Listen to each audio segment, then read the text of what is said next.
Hi everyone, welcome to learn with Niharika. आज हम start करने वाले हैं chapter number 6 India wins freedom of class 5th SST। So basically इस चैप्टर के लिए मुझे कमेंट आया था एक स्टूडेंट का कि मैम प्लीज़ इस चैप्टर पे वीडियो बनाइए। अभी रिसेंटली एक दो दिन पहले ही कमेंट आया था एंड आई थॉट कि हाँ ये चैप्टर काफ़ी इंपॉर्टेंट है आपके एग्जाम पॉइंट ऑफ व्यू से और ये चैप्टर आपको अच्छे से समझना भी ज़रूरी है। That is why I am choosing this chapter as a video today and इस चैप्टर को मैं आपको पूरा समझाऊंगी, अच्छे से एक्सप्लेन करूंगी जिससे आपके सारे डाउट्स इस चैप्टर के क्लियर हो जाएंगे और आपको अच्छे से समझ में आएगा। मोर ओवर अगर आपके पास भी कोई चैप्टर है जो आप चाहते हैं कि मैं उस पर वीडियो बनाऊं, so make sure to comment me down. मुझे कमेंट करिए चैप्टर का नाम, सब्जेक्ट, चैप्टर का नंबर और अपनी क्लास, ये 4 चीज़ें मेंशन कीजिए मुझे कमेंट सेक्शन में। I am definitely going to make the video on your particular chapter. Alright, and before starting this video, अगर आपने मेरे चैनल को अभी तक सब्सक्राइब नहीं किया है तो please go and subscribe to my channel. So let's get started. यहाँ पे कुछ क्वेश्चंस हैं, आई होप आप सबको दिखाई दे रहा होगा। अगर आप इन क्वेश्चंस को देखेंगे तो यहाँ सबसे पहला क्वेश्चन है कि in which year did India become independent. कौन से ईयर में इंडिया इंडिपेंडेंट हो गया था? इंडिपेंडेंट मतलब आज़ाद हो गया था। इसके आंसर्स मैं आपको नहीं बताऊंगी, इसके आंसर्स आप मुझे कमेंट करेंगे अभी के अभी right now. If you are watching this video make sure to open your comment section, write down answer number 1। According to you आपके हिसाब से इसका क्या आंसर होगा? सेकेंड क्वेश्चन है who was the first prime minister of India. India के first prime minister कौन थे? उनका नाम आप मुझे कॉमेंट में लिखेंगे। Number 3, who was the first president of India.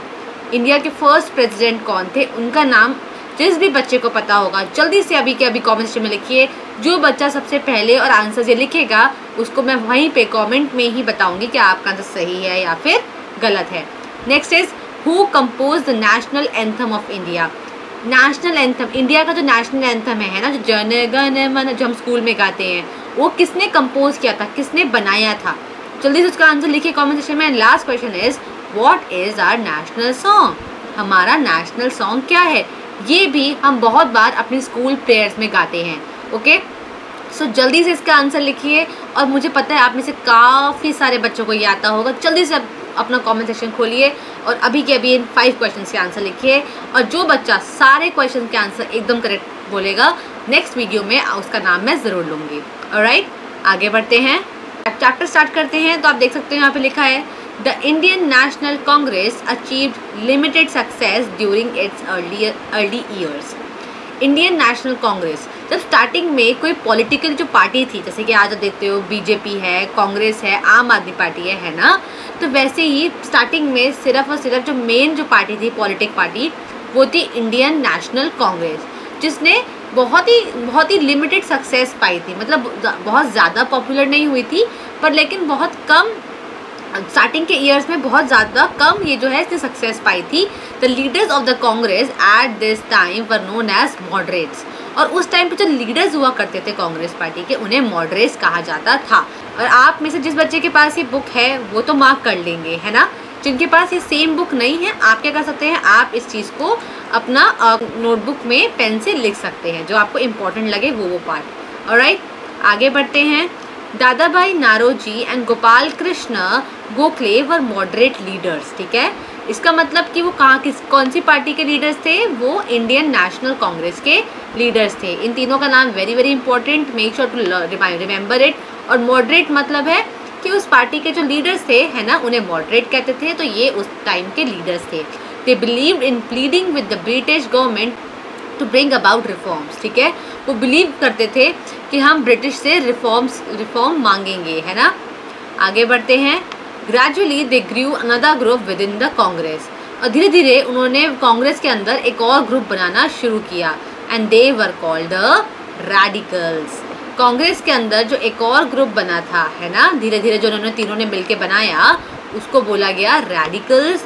They wanted to oppose the British. और वो क्या चाहते थे कि वो ब्रिटिशर्स के खिलाफ आवाज़ उठाए, वो भी स्ट्रॉन्गली, है ना। They wanted to oppose the Britishers strongly. आगे पढ़ते हैं। They were in favour of strikes and boycotts. और वो किस चीज़ के फेवर में थे? स्ट्राइक्स और बॉयकॉट्स।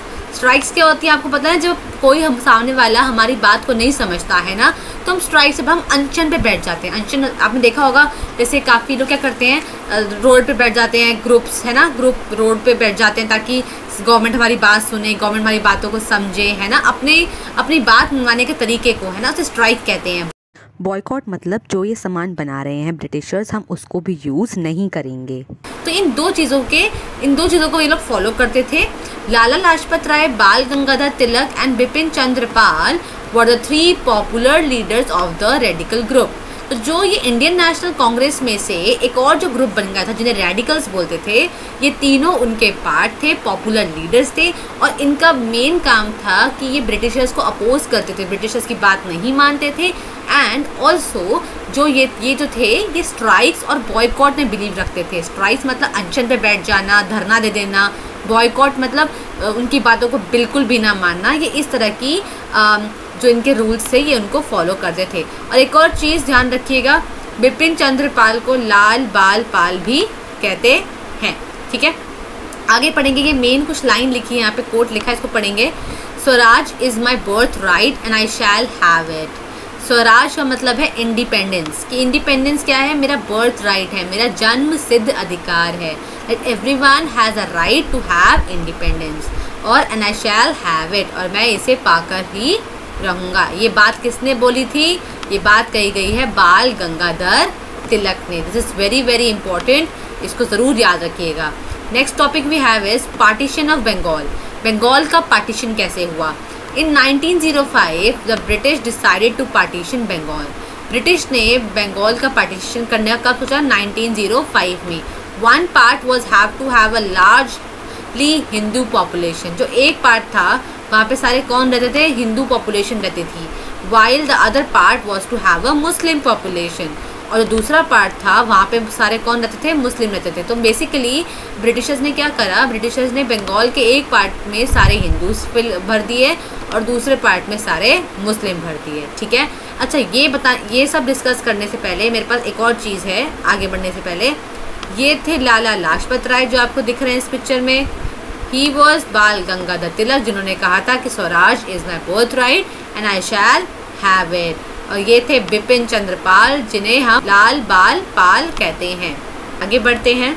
जो आपको लाइन दिख रही है लास्ट टू हैव अ मुस्लिम के बाद, उसके बाद लाइन यहाँ नीचे है। ठीक है, पर लेकिन उससे पहले मुझे यहाँ पे कुछ इंपॉर्टेंट चीज़ दिख रही है, मैं आपके साथ ज़रा ये डिस्कस कर लेती हूँ। अगर आप ये देखिए ये क्या है? ये है महात्मा गांधी द पीसफुल सत्याग्रही। मतलब महात्मा गांधी जो कि एक पीसफुल सत्याग्रही थे। सत्याग्रह का मतलब क्या है? कि सच के साथ चलने वाला इंसान जो महात्मा गांधी थे। तो उन्होंने कैसे कैसे पूरा ये चीज़ करी वो यहाँ पे दिखाया गया है। मैं आपको ज़रा पढ़ के बताती हूँ, इसको समझिएगा। सबसे पहले लिखा है 2 अक्टूबर 1869। मतलब ये महात्मा गांधी के बारे में लिखा है कि वो कब पैदा हुए थे, उन्होंने फिर क्या किया, उनकी शादी कहाँ हुई, वो कहाँ पढ़ने गए, उनके बारे में पूरी चीज़ लिखी है जो हम एकदम पढ़ेंगे समझेंगे भी।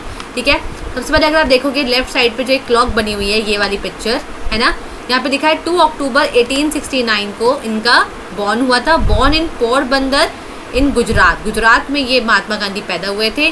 To Karamchand and Putli Bai. और इनके पेरेंट्स का नाम क्या था? करमचंद और पुतली बाई। और ये जो फोटो है दिस वाज महात्मा गांधी। 1883 में जब थोड़ा वक्त आगे बढ़ा, married to Kasturbai Makhanji Kapadia known as Kasturba और बा।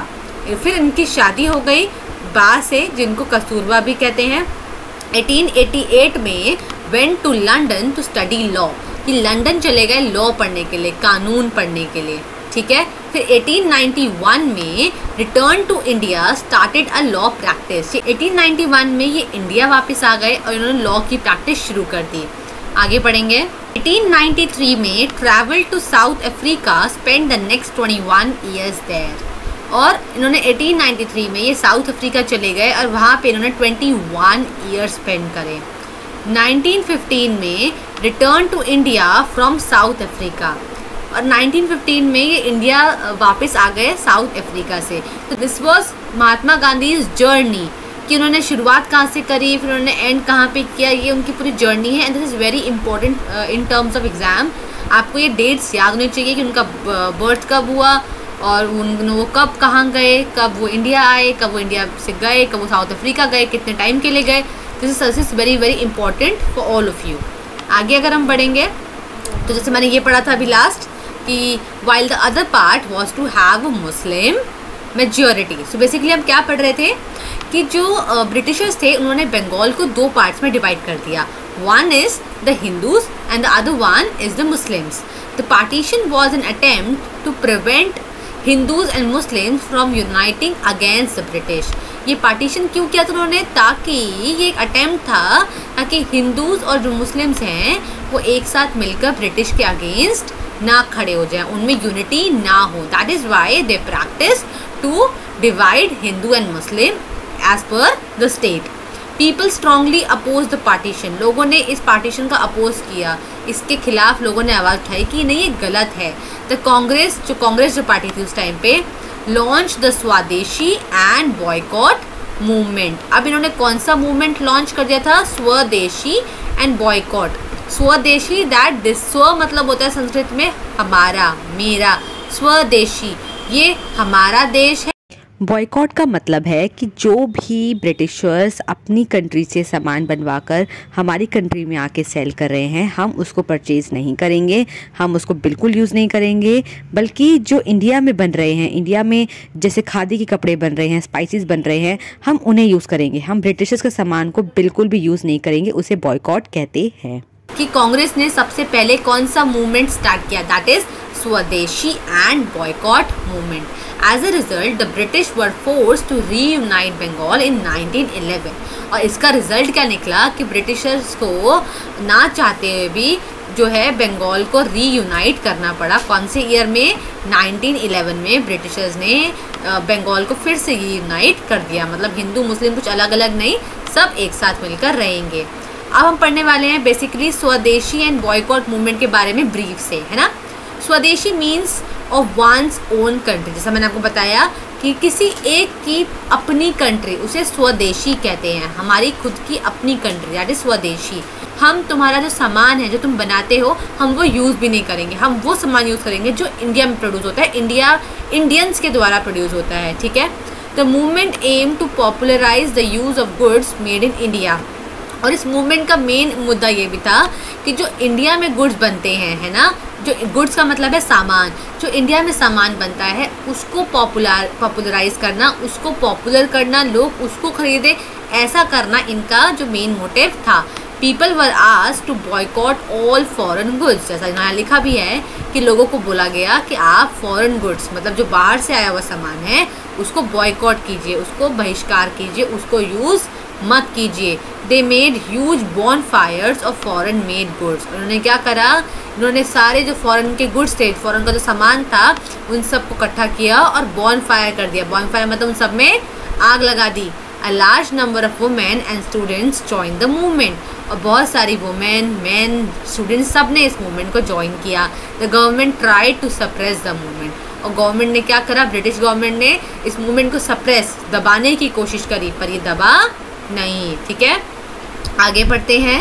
द रेवोल्यूशनरीज, ठीक है। रेवोल्यूशनरी वो होते हैं जो रेवोल्यूशन लाते हैं, बदलाव लाते हैं, चेंज लाते हैं किसी पर्टिकुलर कंट्री में, उन्हें रेवोल्यूशनरीज कहते हैं। Some young people in Bengal, Punjab and Maharashtra felt that the moderates and the radicals had not achieved enough. कुछ जो यंग लोग थे बंगाल में, पंजाब में, महाराष्ट्र में, उनको ऐसा लगने लगा था कि जो मॉडरेट्स हैं, मॉडरेट्स कौन, जो कांग्रेस के लीडर्स हैं, और जो रेडिकल्स हैं, जो हमारे वो 3 अलग थे हो गए थे, है ना, जिनका मेन मोटिव था स्ट्राइक्स करना और बॉयकॉट करना, उनको ऐसा फील होने लगा था कि ये लोग ज़्यादा कुछ अचीव नहीं कर पा रहे हैं, इनसे कुछ हो नहीं पा रहा है, ऐसा उनका मानना था, उन कुछ यंग लोगों का मानना था। These revolutionaries believed that the British could be driven out of India only through force. और इन यंग लोगों का ऐसा मानना था, जिन्हें रेवोल्यूशनरीज भी कहा गया, कि ब्रिटिशर्स को हमारी कंट्री से बाहर निकालने का सिर्फ एक ही तरीका है, दैट इज़ थ्रू फोर्स। ज़ोर ज़बरदस्ती करके ही हम इन्हें बाहर निकाल सकते हैं, ठीक है। They were willing to sacrifice their lives for the country. और इवन दो उन्होंने ये तक भी सोच लिया था कि अगर हमें अपनी कंट्री को इंडिपेंडेंस दिलाने के लिए अपना सैक्रिफाइस, अपनी जान भी गंवानी पड़े, तो हम वो भी करने को रेडी हैं, ठीक है। अजीत सिंह, ये कुछ रेवोल्यूशनरीज के नाम हैं, वो बच्चे, वो यंग लोग जिन्होंने ये सोचा और जिन्होंने इस चीज़ को आगे बढ़ाया, उनमें से कौन कौन थे, वो नाम है Ajit Singh, Aurobindo Ghosh, Khudiram Bose and Veer Savarkar were the early revolutionaries. ठीक है, ये लोग थे जो रेवोल्यूशन लाना चाहते थे, कुछ चेंज लाना चाहते थे इंडिया में। Some of them were later arrested and hanged, और इनमें से कुछ बाद में अरेस्ट हो गए थे और कईयों को तो फांसी भी दे दी। यहाँ पे हैंग का मतलब लटकना ही नहीं है, यहाँ पे हैंग का मतलब है फांसी दे देना। आगे बढ़ते हैं। Gandhi ji leads the nation. अब गांधी जी ने नेशन को, हमारी कंट्री को लीड कैसे किया, आगे कैसे बढ़ाया, मतलब वो खुद एक लीडर कैसे बने। इन 1915 मोहनदास करमचंद गांधी, इनका गांधी जी का पूरा नाम था मोहनदास करमचंद गांधी, 1915 में return to India from South Africa. 1915 में ये साउथ अफ्रीका से वापस इंडिया आ गए थे।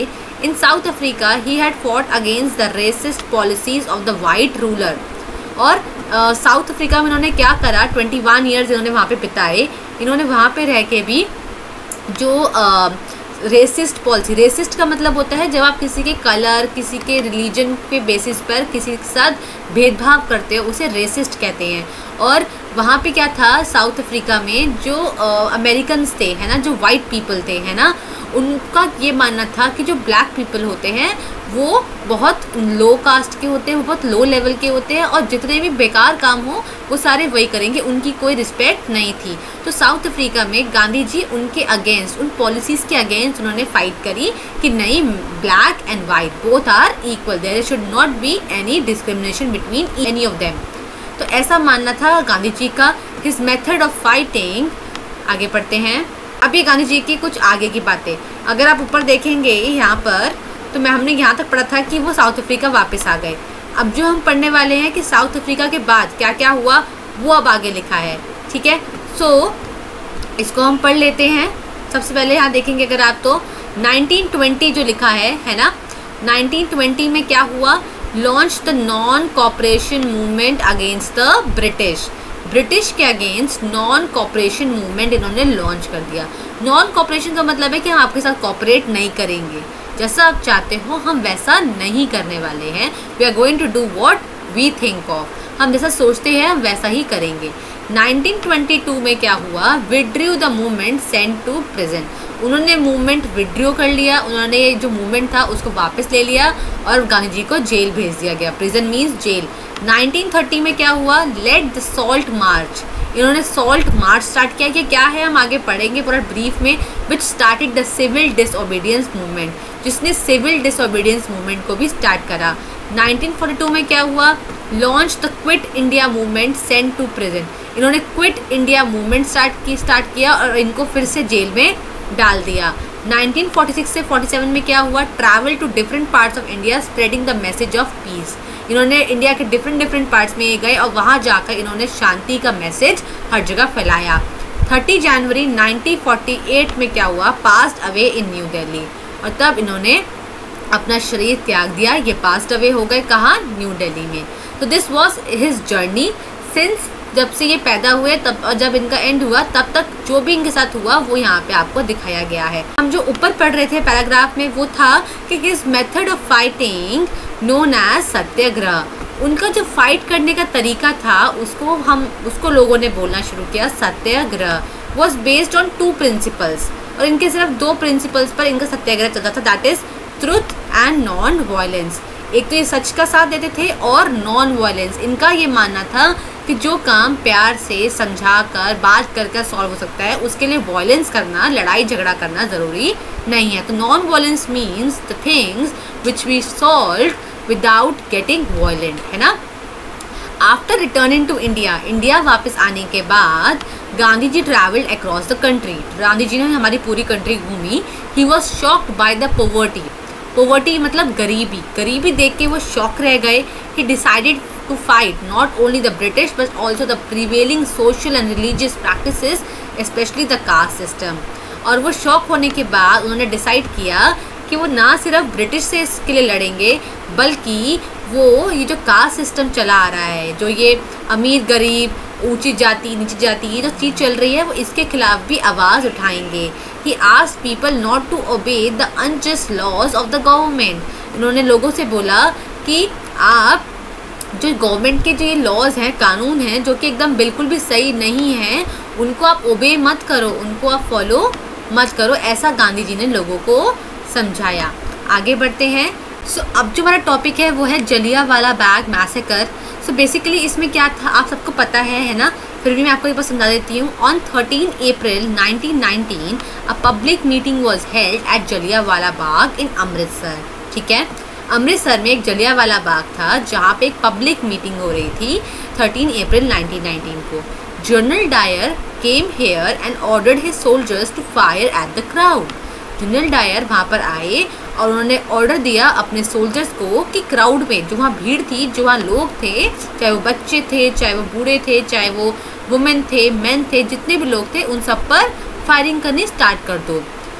अब ये चीज़ थी जनरल डायर ने कराई और ये बहुत ज़्यादा दर्दनाक थी उन लोगों के लिए जो वहाँ पर थे। And this was really not acceptable because Britishers ने बिना वार्निंग दिए, हाँ वहाँ पे जो था उस दिन कोई भी स्ट्राइक करना मना था, पर लेकिन जब वो मीटिंग हेल्ड हुई तो उस मीटिंग में कोई वायलेंस नहीं थी। Everybody was peacefully settle down and just conversating about the things जो कि गलत हो रही थी थ्रू ब्रिटिशर्स। पर जो जनरल डायर थे वो आए, उन्होंने कोई वार्निंग नहीं दी। He just gave the orders to their soldiers that just start firing. उन्होंने बस यही बोला कि फायरिंग करनी शुरू कर दो ना, यहाँ देखो ना, वहाँ बच्चे औरतें किसी को मत छोड़ो, सब पे फायरिंग करना शुरू कर दो। And that was the scariest part of the Britishers कि उन्होंने इतनी भी दया नहीं आई कि वो एकदम से फायरिंग करनी शुरू कर दी विदाउट, जबकि कोई गलती भी नहीं थी, राइट। आगे अगर हम बढ़ेंगे सो यहाँ पे लिखी है मेन बात कि there is no God higher than truth. ऐसा कहना महात्मा गांधी की लाइन है ये, सच से बड़ा कोई भगवान नहीं होता। इस लाइन का मतलब ये है, एंड ये line is written by Mahatma Gandhi. आगे बढ़ते हैं। Hundreds of people were killed and thousands were injured. ये जलियांवाला बाग का जो सिनेरियो है ये वो बता रहे हैं कि इसमें हंड्रेड्स ऑफ पीपल मारे गए, thousands were injured. The country was shocked by this incident. पूरी कंट्री में इस बात को लेके बहुत ज़्यादा शॉक था, बहुत ज़्यादा सदमा था। All national leaders protested strongly against this cruel act.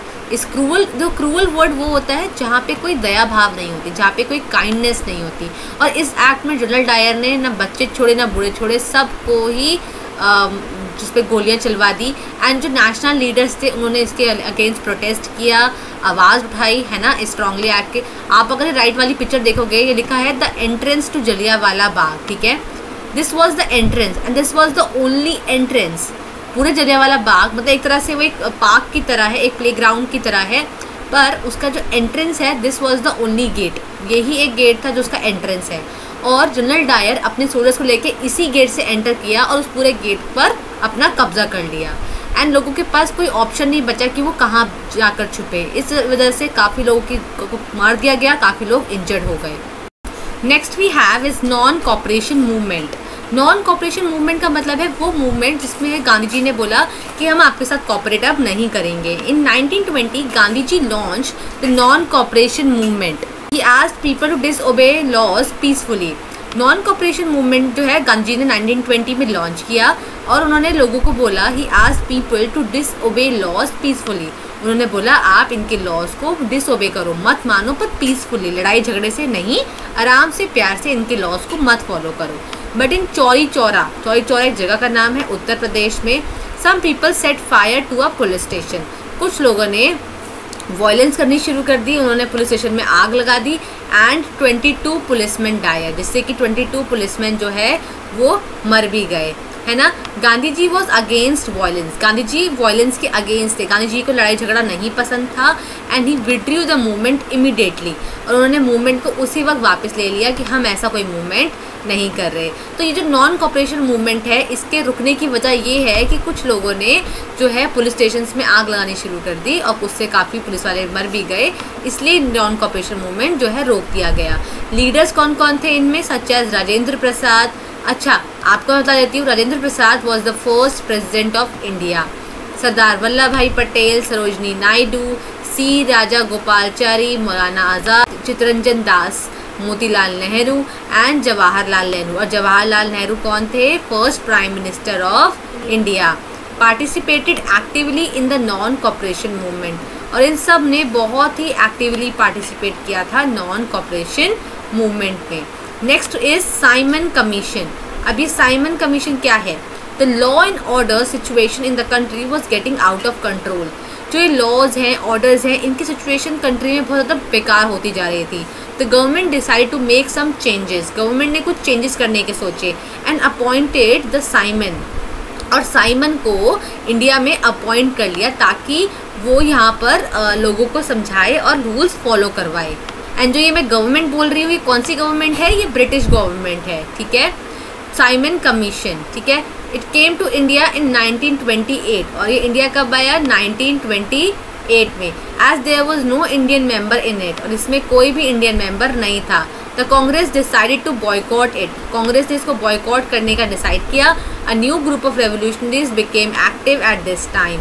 काफ़ी रेवोल्यूशनरी जो नए नए यंग लोग थे वो इस टाइम पे एक्टिव हुए।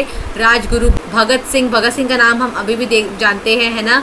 Sukhdev, Chandrashekhar Azad and Batukeshwar Dutt challenge the government. इन सब ने गवर्नमेंट को चैलेंज किया कि हम तुम्हारा ये साइमन कमीशन, जो तुम्हारा ये तरीका है, हम इसको नहीं मानेंगे, है ना। ओके, आगे बढ़ते हैं। This is checkpoint. Checkpoint हमेशा करवाती हूँ मैं, आज भी करवाऊँगी, और इन सब के आंसर्स आप मुझे कमेंट सेक्शन में लिखेंगे ही लिखेंगे, ठीक है। The dash were in favour of strikes and बॉयकॉट्स।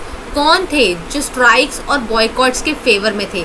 जल्दी से इसका आंसर कमेंट सेक्शन में लिखिए, और जो भी बच्चा सही आंसर बताएगा उसका नेम मैं नेक्स्ट वीडियो में ज़रूर लूँगी। तो जल्दी से आपको इसका आंसर कमेंट सेक्शन में लिखना है, ठीक है। तब तक मैं आपको बताती हूँ कि इसका आंसर क्या है। इसका आंसर है रेडिकल्स। कि जो रेडिकल्स थे वो स्ट्राइक्स और बॉयकॉट्स को फेवर करते थे। उनका ये मानना था कि स्ट्राइक करना और बॉयकॉट करना चीज़ों को, इससे जो है हम जंग जीत सकते हैं। Aurobindo Ghosh was a dash leader. और अरबिंदो घोष कौन से लीडर थे? जल्दी से इसका आंसर मुझे कमेंट सेक्शन में लिख दीजिए राइट नाउ। अरबिंदो घोष कैसे लीडर थे? वो थे रेवोल्यूशनरी लीडर, जिन्होंने रेवोल्यूशन लाने की सोची थी, है ना। Gandhi ji method of fighting was called. Gandhi ji के जो मेथड था फाइटिंग करने का, उसे क्या कहते हैं? सो इसका आंसर है सत्याग्रह, ठीक है। इसको जल्दी से आप लिखिए अपनी नोटबुक्स में, और अपने कमेंट में ज़रूर करना। General Dyer fire at the people gathered at. General Dyer ने कहाँ पे ऐसे लोग इकट्ठे हो रखे थे जहाँ पे उन्होंने फायरिंग करनी शुरू करी? And that was Jallianwala Bagh. This is the answer. I hope आप सभी का आंसर सही हो। जल्दी से अपने आंसर लिखिए कमेंट सेक्शन में। जिस बच्चे ने भी अपने आंसर लिख लिए हैं वो यहाँ से चेक कर सकते हैं कि उनका आंसर सही है या नहीं है, ठीक है। और आगे बढ़ते हैं। Next is civil disobedience movement. Civil disobedience movement क्या था? In December 1929 the Congress demanded Purna Swaraj. दिसंबर 1929 में कांग्रेस ने क्या डिमांड करी? Purna Swaraj. Purna means complete and Swaraj means independence, कि हमें पूरी तरीके से इंडिपेंडेंस चाहिए फ्रॉम द गवर्नमेंट। हमें गवर्नमेंट से पूरी तरीके की इंडिपेंडेंस चाहिए। The civil disobedience movement begin early 1930। 1930 में ये मूवमेंट जो है स्टार्ट हुआ under the leadership of Gandhi ji. और ये मूवमेंट किसने स्टार्ट किया? ये स्टार्ट किया था गांधी जी ने। The movement began with the Dandi march. और ये मूवमेंट किससे शुरू हुआ? ये डांडी मार्च से शुरू हुआ। Indians were not allowed to make salt. Actually problem ये थी, ब्रिटिशर्स का ये रूल था कि इंडियंस को सॉल्ट बनाने की परमिशन नहीं है। Gandhi ji and his followers, Gandhi ji और जो गांधी जी को सम्मानते थे, जो उनकी रिस्पेक्ट करते थे, वॉकड फ्रॉम साबरमती आश्रम, जहाँ गांधी जी रहते थे उसे साबरमती आश्रम कहते हैं, जो कि अहमदाबाद में था, गुजरात में। वहाँ से लेके, है ना, वो चले कहाँ तक? डांडी तक। डांडी तक गए, जो भी गुजरात में ही जगह है, सूरत में, along the coast of Gujarat. Gujarat के जो कोस्ट, मतलब जो गुजरात के आसपास जो समुद्र है, वहाँ पे जाके सब इकट्ठे हुए। Hair Gandhi ji made salt. और गांधी जी ने वहाँ पे क्या बनाया? नमक बनाया। And broke the salt law. और सॉल्ट लॉ को तोड़ दिया। The movement soon spread to other parts of India. क्योंकि ब्रिटिशर्स क्या करते थे, वो अपना खुद का बाहर से नमक इंपोर्ट करते थे, बाहर अपनी कंट्री से नमक यहाँ लाते थे और बहुत महंगे दामों में बेचते थे। नमक जैसी बहुत एकदम बेसिक चीज़ को वो बहुत महंगा बेचते थे। That is Y Gandhi ji ने बोला कि नमक तो हम खुद भी बना सकते हैं, हम ये क्यों ना बनाएं। तो गांधी जी ने उनके सॉल्ट लॉ को तोड़ दिया। The the movement soon spread to other parts of India, और ये मूवमेंट दूसरे इंडिया के पार्ट्स में भी स्प्रेड होने लगा। अगर आप लोग देखेंगे तो इस तरीके जो आपको लेफ्ट साइड पिक्चर दिख रही है साइमन कमीशन वाली, लिखा है Simon go back, Indians protested against the Simon commission. Simon commission के अगेंस्ट इंडियंस ने जो है प्रोटेस्ट करना शुरू किया। तो ये उस टाइम की पिक्चर है, ठीक है, इस तरीके से वो प्रोटेस्ट हो रहा था। आगे बढ़ते हैं। अच्छा, यहाँ आप देखेंगे तो यहाँ पे आपको 4 पिक्चर्स दिख रही है, ठीक है। द फर्स्ट वन इज सरदार वल्लभ भाई पटेल, जिनका स्टैचू बना है गुजरात में, statue of Unity. Maulana Abul Kalam Azad, and she was Sarojini Naidu, and he was Jawaharlal Nehru, जो क्या थे हमारे फर्स्ट प्राइम मिनिस्टर थे, ठीक है। आगे बढ़ते हैं। Next we have is quit India movement. Quit India movement क्या था, जो कि गांधी जी ने स्टार्ट किया था। In August 1942 Gandhi ji started the quit India movement, जो गांधी जी ने स्टार्ट किया। The British government was asked to quit India. British government को ये कहा गया कि आप इंडिया छोड़ के यहाँ से चले जाओ, ठीक है। क्विट मतलब छोड़ देना। गांधी जी आज द पीपल टू डू और डाई। गांधी जी ने लोगों को बोला कि या तो करो या फिर मरो, in their attempt to throw the British out of the country, क्योंकि अब ये लास्ट अटेम्प्ट है कंट्री से ब्रिटिशर्स को बाहर निकालने का। There were nationwide protest, बहुत सारे प्रोटेस्ट हो रहे थे। मैनी लीडर्स वर जेल्ड, काफ़ी सारे लीडर्स को जेल भी हो गई थी। आगे पढ़ते हैं। Indian national army. Subhash Chandra Bose was the leader of Indian national army. जो इंडिया की जो आर्मी थी उसका नाम था इंडियन नेशनल आर्मी, इसको INA बोलते हैं। सुभाष चंद्र बोस वहाँ के लीडर थे और जिनको आज़ाद हिंद फौज के नाम से भी जाना जाता है। He fought against the British, वो ब्रिटिश के अगेंस्ट उन्होंने लड़ाई करी। He gave us the slogan जय हिंद। हम जो बोलते हैं ना अपने असेंबली में जय हिंद, वो किसके द्वारा, वो किसने स्लोगन बनाया? सुभाष चंद्र बोस ने बनाया। यहाँ पिक्चर देख सकते हैं, Subhash Chandra Bose circle with members of INA। जो सर्कल है वो है सुभाष चंद्र बोस। अब सुभाष चंद्र बोस की कुछ एक इम्पॉर्टेंट लाइन है, वो पढ़िए कि give me blood and I will give you freedom.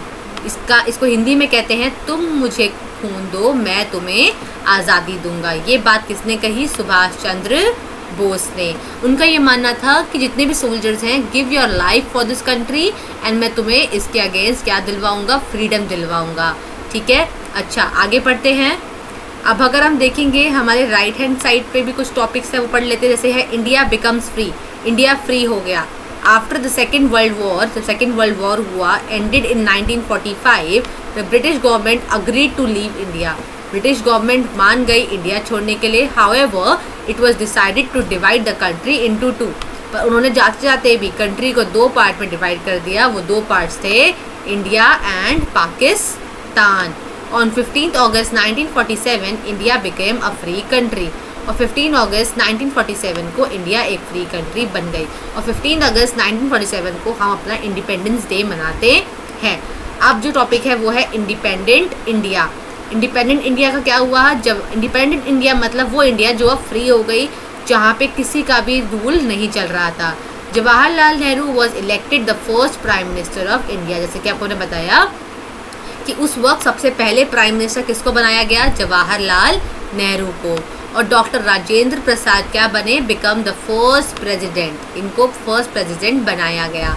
With this begin a new phase in the history of India. इसके साथ एक नया दौर शुरू हुआ, एक नया हिस्ट्री इंडिया में क्रिएट हुई।